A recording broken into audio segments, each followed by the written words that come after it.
नमस्कार, sports can में आप सभी का बहुत बहुत स्वागत है। मैं हूं आनंद श्रीवास्तव। देश और दुनिया की तमाम खेल खबरों पर चर्चा के लिए हमारे साथ स्टूडियो में मौजूद हैं जानी मानी खेल पत्रकार मोना पार्थ सारथी। मोना, स्पोर्ट्स कैन में आपका बहुत बहुत स्वागत है। धन्यवाद। सभी श्रोताओं को नमस्कार। क्रिकेट विश्व कप के साथ साथ बैडमिंटन, शतरंज और स्क्वॉश की भी खबर है, लेकिन सबसे पहले स्पोर्ट्स हेडलाइंस। न्यूजीलैंड 2020 क्रिकेट विश्व कप में सेमीफाइनल में पहुंचने वाली बनी पहली टीम। ऑस्ट्रेलिया ने भी दर्ज की जीत। त्रिशा जॉली और गायत्री गोपीचंद की जोड़ी हाइलो ओपन बैडमिंटन के सेमीफाइनल में। आर प्रज्ञानानंदा और पीवी नंदीधा ने जीता एशियन शतरंज चैंपियनशिप का खिताब। और भारतीय पुरुष स्क्वॉश टीम ने एशियाई स्क्वॉश टीम चैंपियनशिप जीतकर रचा इतिहास।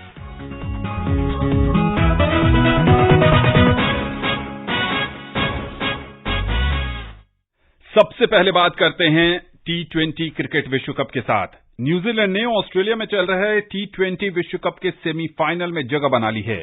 उसने आयरलैंड को आज 35 रन से हराया। न्यूजीलैंड इस सीजन की पहली सेमीफाइनलिस्ट टीम भी बन गई है। एडिलेड में पहले बल्लेबाजी करते हुए कीवी टीम ने 6 विकेट पर 185 रन का चुनौतीपूर्ण स्कोर खड़ा किया। कप्तान केन विलियमसन ने 35 गेंद पर 61 रन बनाए। आयरलैंड के गेंदबाज जोशुआ लिटिल ने हैट्रिक ली। ये इस टूर्नामेंट की दूसरी हैट्रिक है। उन्होंने न्यूजीलैंड के प्रमुख बल्लेबाजों केन विलियमसन, जेम्स निशम और मिचेल सेंटनर को पेविलियन की राह दिखाई। जोशुआ T20 विश्व कप में हैट्रिक लेने वाले छठे गेंदबाज बन गए हैं। जोशुआ T20 विश्व कप में हैट्रिक लेने वाले आयरलैंड के दूसरे खिलाड़ी भी हैं। उनसे पहले 2021 के विश्व कप में काटिस कैम्फर ने 4 गेंद पर 4 विकेट लिए थे। जवाब में आयरलैंड की टीम 9 विकेट पर 150 रन ही बना सकी। लॉकी फर्ग्यूसन ने 3 जबकि टीम सऊदी मिचेल सेंटनर और इश सोढी ने 2-2 खिलाड़ियों को आउट किया है। मुकाबला बहुत ही रोचक था एक समय में, और जब शुरुआत हुई आयरलैंड की टीम की तो 50 रन जिस तेजी से बने, मोना, लग रहा था कि मुकाबला कहीं शिफ्ट ना हो जाए। बिल्कुल, जो पहले विकेट के लिए कप्तान बॉलबर्नी और स्टर्लिंग के बीच की साझेदारी थी, उस समय ऐसा ही लग रहा था। और इस विश्व कप में हम काफी उलटफेर भरे नतीजे वैसे भी देख चुके हैं, क्वालिफायर में भी और मुख्य चरण में भी। तो लग रहा था एक समय पर कि ये बहुत ही रोमांचक होने वाला है मैच। लेकिन तारीफ करनी होगी न्यूजीलैंड के स्पिन गेंदबाजों की, खासतौर पे सेंटनर और ईश सोढी की, जिन्होंने न सिर्फ किफायती गेंदबाजी की बल्कि अहम विकेट भी समय समय पर आयरलैंड के निकाले। और न्यूजीलैंड की अगर हम बात करें तो एक अदद आईसीसी ट्रॉफी के लिए जो टीम तरस रही है, इतना जबरदस्त प्रदर्शन रहा है। टेस्ट चैंपियनशिप जीती है उन्होंने, लेकिन one day cricket, one day world cup में जिस तरह से वो किस्मत ने उनका साथ नहीं दिया, तो उस कसक को मिटाने के इरादे से ही यहां टीम उतरी है। अब तक के जितने मैच हुए उसमें एक कमजोर कड़ी नजर आ रही थी कि केन विलियमसन का बल्ला बिल्कुल खामोश था। तो अब विराट कोहली के बाद विलियमसन भी फॉर्म में लौटे हैं और 100 से ऊपर का स्ट्राइक रेट से उन्होंने रन बनाया है। और वो इस तरह के बल्लेबाज हैं कि किसी भी गेंदबाजी आक्रमण को नेस्तनाबूद कर सकते हैं। तो ये सेमीफाइनल से पहले न्यूजीलैंड के लिए बहुत अच्छा संकेत। जोशुआ लिटिल आज के स्टार खिलाड़ी, बिल्कुल स्टार खिलाड़ी, बल्कि यहां पर पूरी आयरलैंड टीम को बधाई देनी होगी, क्योंकि किसी ने भी उम्मीद नहीं की थी कि आयरलैंड इस तरीके का प्रदर्शन करेगा।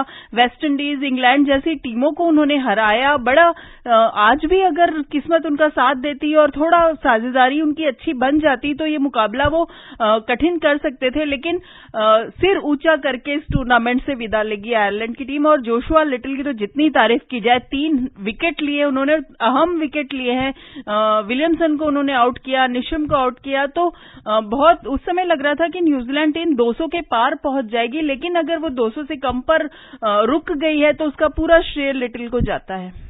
उधर एडिलेड में ही आज ऑस्ट्रेलिया ने ग्रुप 1 के अन्य मैच में अफगानिस्तान को 4 रन से हरा दिया। 169 रन के लक्ष्य का सामना करते हुए अफगानिस्तान की टीम 164 रन ही बना सकी।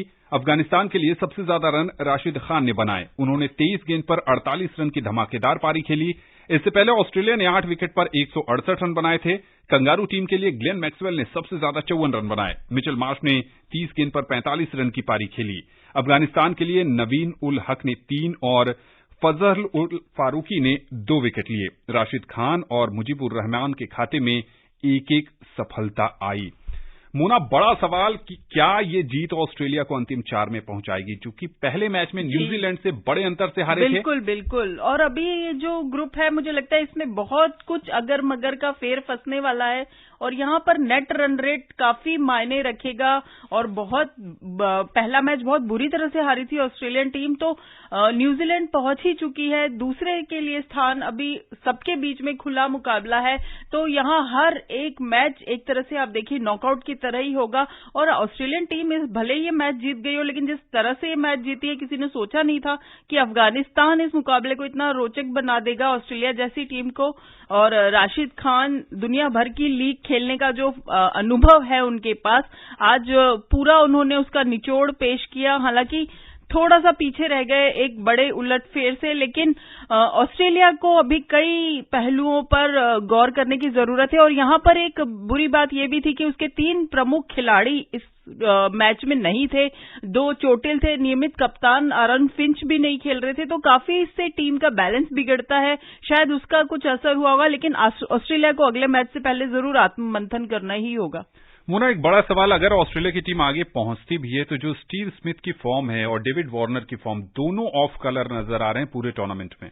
बिल्कुल, स्मिथ आज खेले थे ऑस्ट्रेलिया के लिए, लेकिन जिस तरह से टीम को शुरुआत देने की जिम्मेदारी डेविड वार्नर पर थी और जिस आक्रामक बल्लेबाजी के लिए वो जाने जाते हैं, जिसका मुजाहिरा उन्होंने आईपीएल में भी पेश किया था, वो बिल्कुल उनका बल्ला उस फॉर्म में नजर नहीं आ रहा है। और बहुत बड़ा ऑस्ट्रेलिया के लिए ये झटका है कि न तो उसके प्रमुख गेंदबाज फॉर्म में नजर आ रहे हैं, न उसके प्रमुख बल्लेबाज फॉर्म में नजर आ रहे हैं। ऑस्ट्रेलिया का जो नेट रन रेट है इस समय वो -0.173 है। इंग्लैंड +0.547। अगर इंग्लैंड कल श्रीलंका को हरा देता है तो मेजबान टीम बिल्कुल बाहर हो जाएगी। और ये बहुत करारा झटका होगा, क्योंकि एक जिंक्स है इस वर्ल्ड कप के साथ कि कभी मेजबान और जो डिफेंडिंग चैंपियन है उसने ये टूर्नामेंट नहीं जीता है। उम्मीद की जा रही थी कि ये जिंक्स टूटेगा इस बार, लेकिन लगता नहीं है। जिस तरीके का अभी तक प्रदर्शन हुआ है कि ये बना ही रहेगा।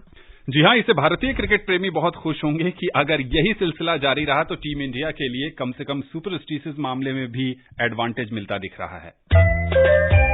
आईसीसी ने 2020 विश्व कप के सेमीफाइनल और फाइनल मुकाबले से पहले अपने नियम में बदलाव किया है। क्या है बदलाव, बता रहे हैं नवीन सक्सेना।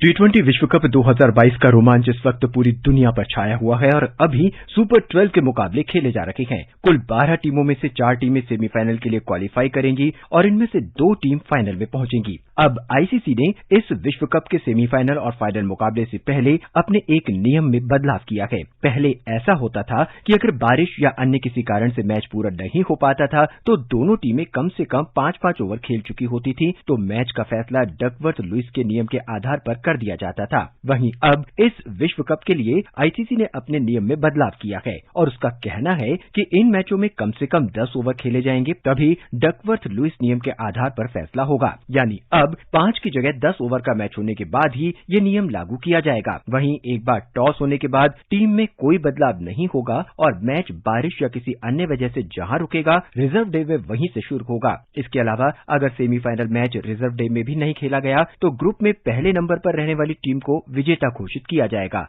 आईसीसी ने इस बार सेमीफाइनल और फाइनल मैचों के लिए रिजर्व दिन भी रखा है। T20 विश्व कप 2022 का पहला सेमीफाइनल मैच सिडनी में 9 नवंबर को खेला जाएगा, जबकि दूसरा सेमीफाइनल मैच एडिलेड ओवल में 10 नवंबर को होगा। वहीं फाइनल मैच का आयोजन मेलबर्न में 13 नवंबर को किया जाएगा। नवीन सक्सेना, स्पोर्ट्स स्कैन। बैडमिंटन की बात करें तो जर्मनी में हाइलो ओपन बैडमिंटन चैंपियनशिप के महिला डबल्स में भारत की त्रिसा जॉली और गायत्री गोपीचंद की जोड़ी सेमीफाइनल में पहुंच गई है। क्वार्टर फाइनल में भारतीय जोड़ी ने मलेशियाई जोड़ी को 21-17, 18-21, 21-8 से हराया। पुरुष डबल्स में सात्विक साईराज रंकीरेड्डी और चिराग शेट्टी की जोड़ी क्वार्टर फाइनल में हारकर बाहर हो गई है। पुरुष सिंगल्स क्वार्टर फाइनल में किदाम्बी श्रीकांत और महिला सिंगल्स क्वार्टर फाइनल में मालविका बसोंड आज अपने अपने मुकाबले खेलते नजर आएंगे। जीत की बधाई हो, लेकिन ये जो हार है पुरुष डबल्स में ये ज्यादा खलेगी, चूंकि अभी अभी फ्रेंच ओपन का खिताब जीत कर आई थी। बिल्कुल, और लंबे समय से फॉर्म में चल रहे हैं, इतने शुरुआती दौर में बाहर हो जाएंगे चिराग और सात्विक, इसकी उम्मीद नहीं थी। गायत्री और त्रिशा ने जरूर अच्छा प्रदर्शन किया, क्योंकि डेनमार्क में उनका प्रदर्शन निराशाजनक रहा था, उसकी उन्होंने भरपाई की। लेकिन निश्चित तौर पर पुरुष युगल में खिताब की उम्मीद थी, वहां इस तरह से इनका हारना निराशाजनक है। मालविका का मुकाबला आज होने वाला है। मालविका और आकर्षि दो ऐसी डोमेस्टिक सर्किट की खिलाड़ी हैं जिन पर नजर है सिंधु और साइना के बाद। बिल्कुल, जैसे कि मैं पहले भी कह चुकी हूं कि बैडमिंटन में हमारे पास रिजर्व खिलाड़ियों का इतना अच्छा पूल तैयार हो गया है और इसका श्रेय जाता है हमारे राष्ट्रीय कोच कोपुलेला गोपीचंद को, जिन्होंने काफी चैंपियन खिलाड़ी दिए हैं। और आने वाली पीढ़ी के लिए भी, चाहे हम पुरुष वर्ग की बात करें चाहे हम महिला वर्ग की बात करें, भविष्य जो है वो उज्जवल ही नजर आता है। चलिए, उम्मीद करेंगे कि इस टूर्नामेंट में भी मालविका किदाम्बी आगे बढ़ें और अपने मुकाबले जीतने में सफल हों। शतरंज की बात करें तो एशियन शतरंज चैंपियनशिप में भारतीय खिलाड़ियों ने शानदार प्रदर्शन किया। पुरुष वर्ग में भारतीय ग्रैंड मास्टर आर प्रज्ञानानंदा ने खिताब जीता, वहीं महिला वर्ग में भारत की ही पीवी नंदिता चैंपियन बनने में सफल रहीं। प्रज्ञानानंदा को इस टूर्नामेंट में वरीयता दी गई थी और उनकी जीत पहले से ही तय मानी जा रही थी, लेकिन नंदिता की जीत देश के लिए नई उम्मीद जगाने वाली है। 9वें और अंतिम दौर में भारत के ही बी अधिबान के साथ प्रज्ञानानंदा का मैच 63 चाल के बाद ड्रॉ रहा और 7 अंक लेकर वो टॉप पर रहे। इस जीत के साथ ही प्रज्ञानानंदा ने अगले वर्ष फिडे विश्व कप के लिए भी क्वालिफाई कर लिया है। महिला वर्ग में महिला ग्रैंड मास्टर नंदिता ने 9वें दौर में दिव्या देशमुख के साथ ड्रॉ खेलकर 7.5 अंक के साथ खिताब अपने नाम किया। भारत की पुरुष स्क्वॉश टीम ने दक्षिण कोरिया में पहली बार एशियाई स्क्वॉश टीम चैंपियनशिप जीत ली है। भारत ने आज फाइनल में कुवैत को 2-0 से हराया। 2014 के एशियाई खेलों में स्वर्ण पदक जीतने के बाद भारत की स्क्वॉश टीम की यह सबसे बड़ी जीत है। रमित टंडन ने अली अरामजी को 11-5, 11-7, 11-4 से सीधे गेमों में हराकर भारत को बढ़त दिलाई। उनके बाद स्टार खिलाड़ी सौरभ घोषाल ने स्वर्ण पदक पर मुहर लगा दी। सौरभ ने अम्मार को 11-9, 11-2, 11-3 से हराकर टीम को अजय बढ़त दिला दी। अभय सिंह और फलाह मोहम्मद के बीच तीसरा मैच नहीं खेला गया क्योंकि टंडन और घोषाल की जीत के बाद भारत 2-0 से अजय बढ़त हासिल कर चुका था। पिछले 2 मौकों पर रजत पदक के साथ संतोष करने वाली भारतीय टीम ने इस बार कोई गलती नहीं की। हांगकांग ने मलेशिया को हराकर महिला एशियाई टीम चैंपियनशिप का खिताब जीता। भारतीय टीम को महिला वर्ग में कांस्य पदक से ही संतोष करना पड़ा।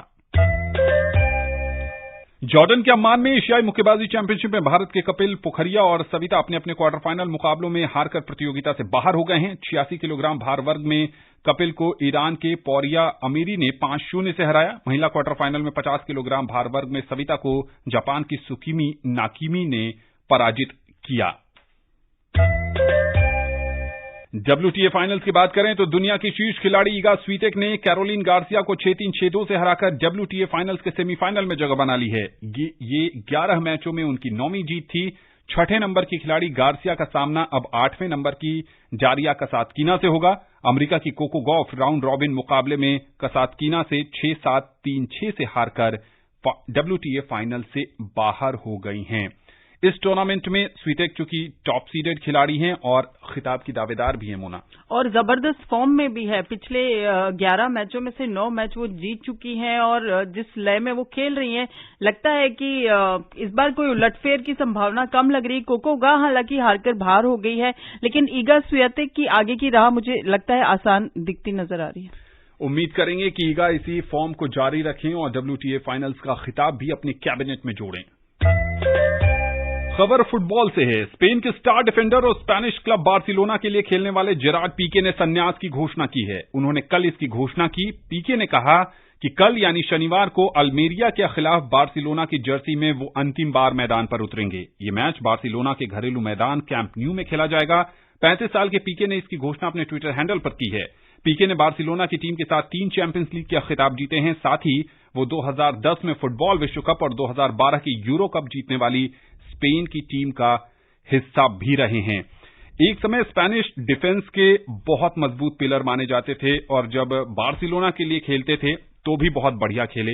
इस बार पिछले कुछ समय से ही फॉर्म नहीं चल रहा था। जी बिल्कुल, फॉर्म नहीं चल रहा था, लेकिन फिर भी इनकी जो फैन फॉलोइंग है वो इतनी जबरदस्त है कि जब ट्विटर पर जैसे ही ये खबर आई, एक तो वो ट्रेंड करने लगे और दूसरा सबके लिए आश्चर्यजनक था कि अचानक से ये क्यों।